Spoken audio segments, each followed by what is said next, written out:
Welcome to the Fellowship of the Films podcast, a podcast where we discuss movies, TV, and other pop culture related topics. My name is Duncan, and with me I have Ryan. Yep. And today we are discussing She-Hulk episode 3. We previously did an episode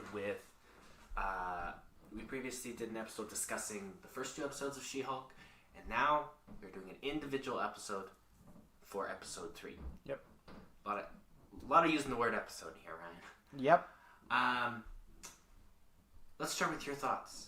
So we're just jumping over the spoiler wall. This is on streaming. Just go watch it. We're not worrying about spoilers. It's episode 3. Hopefully you've watched episode 1 and 2 also. That would be nice. That would be good. So, episode 3. Well,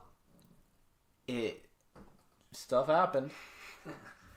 Indeed it did. Barely anything though. Something happened though. This is very much a comedy. Yep. It's very much a relaxed show. I haven't really noticed, apart from just her story of being She-Hulk, I haven't really noticed an overarching plot. Mm-hmm. I haven't noticed there being much more to this than just what it is, which is like a legal comedy, pretty silly show.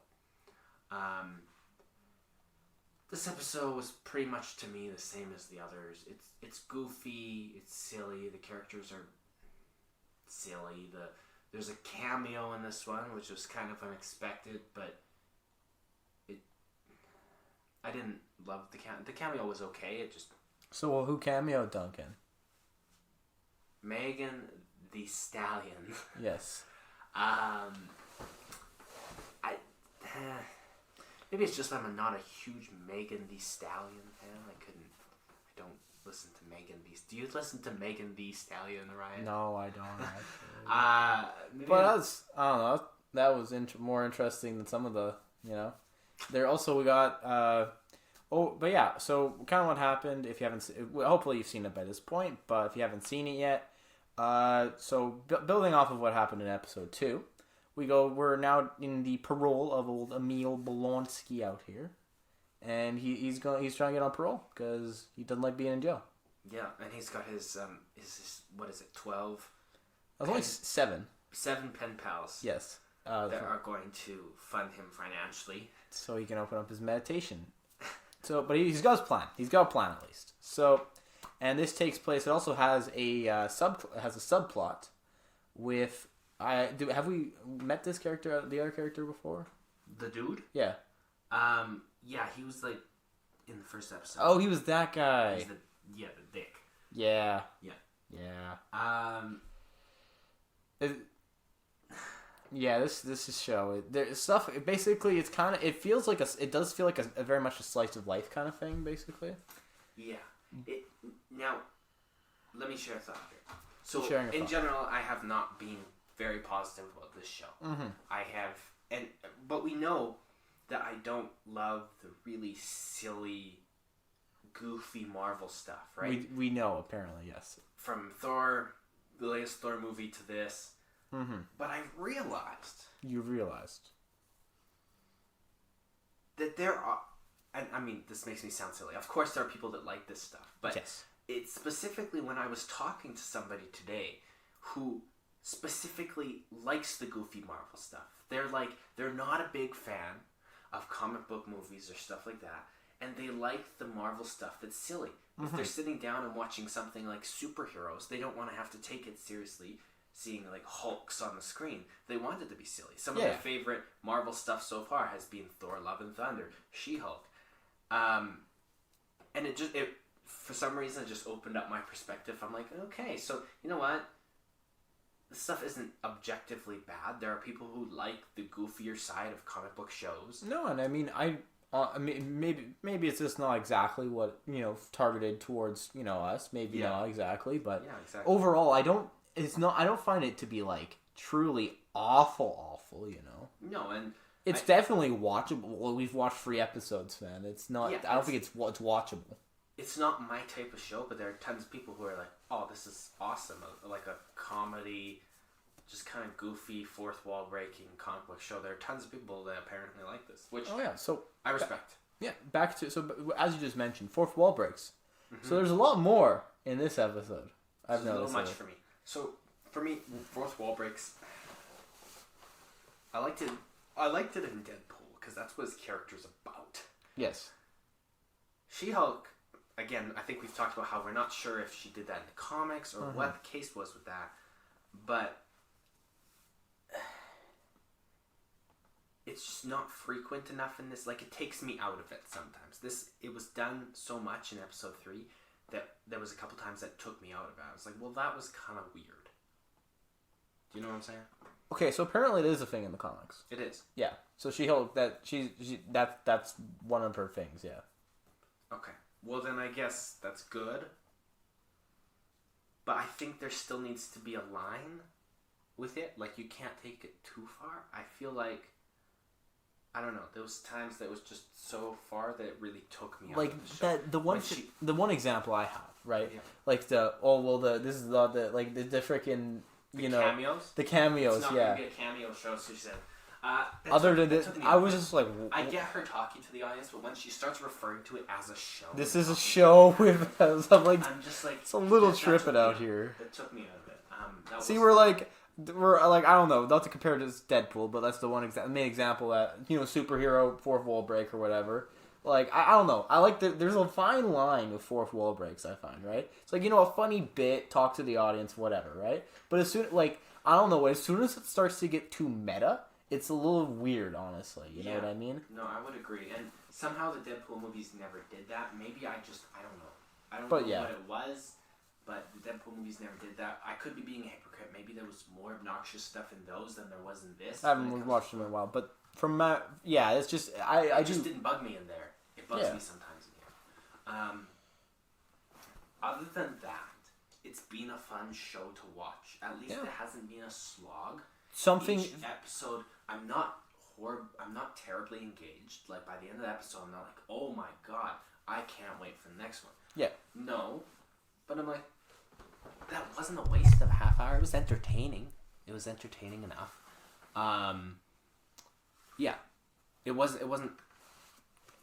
hasn't been terrible. I'm trying to think if I would put it above any of the other Marvel shows. I mean, we can't really truly say rank it above anything. At we the haven't moment, watched Miss Marvel yet.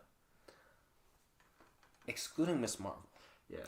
At the moment, I could put it above... Give me a second here. I can't. I think it... I don't think it's bad. I could put it above What If. I'm not a big What If fan. Yeah, well, you're tripping. You haven't watched the show, the episodes, right, then? I have watched the episodes. No, Some of those were just downright dumb. Some of them are bad, but I mean, let's just put it this way. What If actually made me feel like there was something happening. This were, like, the highs of that definitely way outweigh the highs of this show so far. Okay, interesting. And I thought some of those episodes in What If actually make you feel things, where this just kind of feels like, you know, we're just kind of watching a lawyer chick. I need to go back and watch the episode of Doctor Strange, that episode of What If with the Doctor Strange who went down like the depressive. Yeah, that one was good. That just hit hard. I don't know why that hit hard, but that was the saddest thing I've ever seen. Oh, and then there was 2 episodes that you can say What If's not the best, but there's 2 episodes that are good in there. But what 2 episodes? No. Episode 4 and episode 8. Okay, so 4 was Doctor Strange, and 8 was when Ultron won. And they ruined the zombie one. The zombie one, you liked it? Yeah. Okay. Anyway, this is not a What If episode. Yeah, but She-Hulk. I put it above. I put it above What If. What If had its high moments, but I've enjoyed She-Hulk more. Mm-hmm. Apart from that, though, I think the rest of the series, even the cornier ones, like, it's weird because I don't know if we've discussed Hawkeye on this podcast. Hawkeye was good, but this is also the She-Hulk episode, so. I know, but I'm comparing things. Give me my moment here. You can have your moment. Yeah. Even the Hawkeye episode, when Hawkeye came out, I was like, this is pretty goofy, lighthearted Marvel. But since then, I kind of kicked myself because I'm being like, oh, well, they can do goofier and more lighthearted with the last couple projects.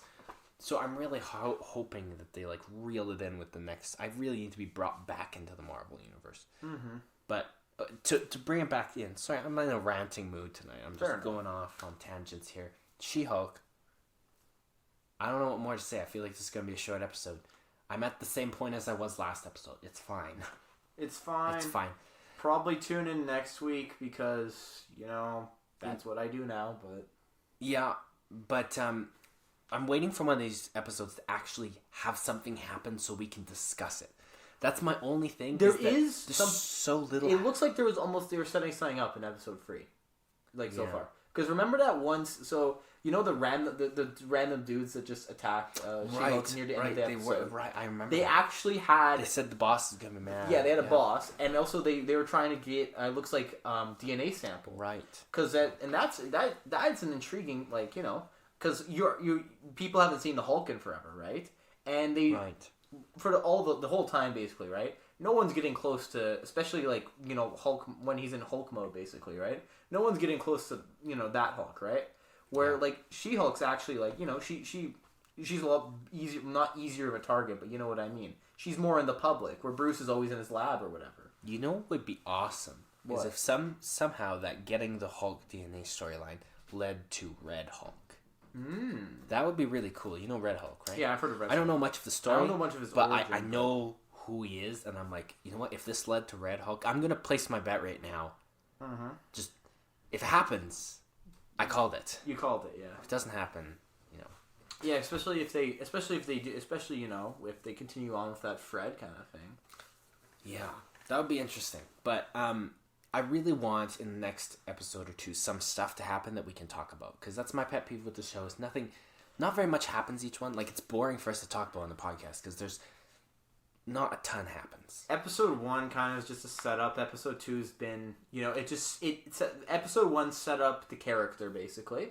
Yeah. Episode 2 set up the circumstance, basically. She's now working for the superhero law firm, and she has this client, basically, right? Yeah. And episode 3, I believe, episode 2 set up the circumstance. Episode 3 is now starting to set up the story, I think, maybe. So it's been a slow... That is the thing. It's been a slow start. You know what I mean? Because each episode, I feel like it's it's add an element kind of thing to it, which has been pretty slow. That's what I heard, saw on the internet, was that it starts out slow, but it gets better later on. And I think I mentioned on the last episode that someone had posted that who saw all this early had posted that episode 3 and 4 got better, and so far.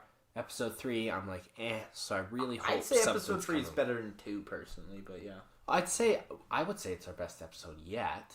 It's just not. We'll see. Maybe episode 4 is really where it kicks off. But isn't that's not great when your TV show kicks off on episode 4, so. Where the heck is Daredevil? That's what I'm here for. Is Daredevil That's why in I'm this here. show? He is. So that's why I'm here. Freaking bring in Daredevil. You put him in the trailer, so if you don't bring him in till the last episode, I'm gonna post-credit scene episode 6. Hey, I heard you're a pretty good lawyer. Daredevil turns the chair around. You know what? We actually might.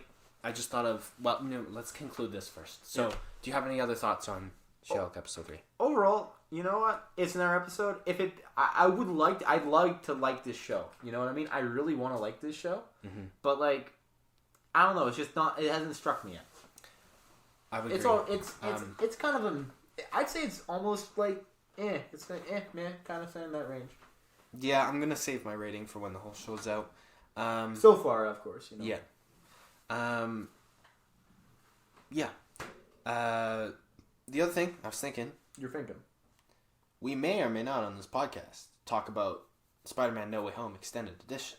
Which is coming out. It's coming out, yeah. It's coming out, everybody. In case you weren't aware, because this is a kind of last-minute news, and Marvel hasn't really advertised as much as I thought they would. At all, really. There is the Spider-Man No Way Home, the more fun stuff version, which it's more fun stuff. It's going to have 11 minutes of extra footage. So that's going to be in the theaters for a limited time. So go check that out. We might talk about that next week, depending on what our schedule is. But in the meantime, this was a little bit of scattered episode, but there's not a ton to talk about with She-Hulk, and we're all so busy people. So we'll be back next week, hopefully talking about She-Hulk or Spider-Man or whatever we decide on. In the meantime, we're just going to watch DC release nothing and keep going. This is a good time to be busy because content is low. Yes. All right. Keep listening, everybody. Watch some Marvel stuff. Like and subscribe. Socials in the About section of our channel and the description of this video. Everybody have a good night, day, whatever time you're watching this. All right. And anyways, the end.